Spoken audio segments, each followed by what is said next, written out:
सलाम मसनून, आदाब। नूर academy YouTube channel पर आप तमाम ही नाजरीन का इस्तकबाल किया जाता है। सेट एग्ज़ाम देने वाले स्टूडेंट्स का इंतज़ार ख़त्म हो गया है। आज 28 जनवरी 2022 फ्राइडे को सावित्रीबाई फुले पुणे यूनिवर्सिटी ने अपने ऑफिशियल वेबसाइट पर रिजल्ट को डिक्लेयर कर दिया है। आइए रिजल्ट किस तरह देखते हैं वो मुकम्मल प्रोसेस हम आपके सामने बताते हैं। सबसे पहले आप अपने ब्राउजर में यूनी पुणे सेट ये टाइप कीजिएगा या ऑफिशियल वेबसाइट जो पुणे यूनिवर्सिटी की है setexam.unipune.ac.in इस पर विजिट कीजिएगा।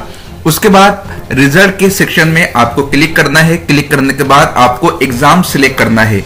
हम जिस एग्जाम का रिजल्ट देखने जा रहे हैं वो मुनक्किद हुआ था 26 सितंबर 2021 को।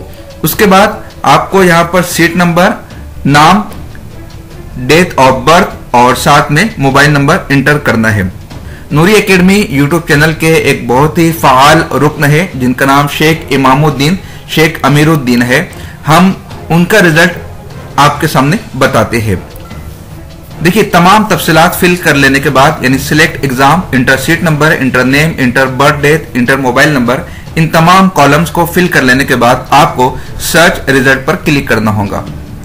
तो शेख इमामुद्दीन साहब को हम बहुत बहुत मुबारकबाद पेश करते हैं पूरी नूरी एकेडमी की टीम की जानिब से। यहाँ पर पेपर फर्स्ट में आपको 28 मार्क्स मिली है, पेपर 2 में 166 और आपका रिजल्ट आप देख सकते हैं यहाँ पर क्वालिफाइड लिखकर आ रहा है। नीचे तमाम तर तफसीलात है। बहुत जल्द इनका ई सर्टिफिकेट भी आ जाएगा। तो इस तरह से रिजल्ट देखना है और शेख इमाम को हम अपनी जानिब से एक मरतबा फिर मुबारकबाद पेश करते हैं। मिलते हैं अगली वीडियो में। खुदा हाफिज।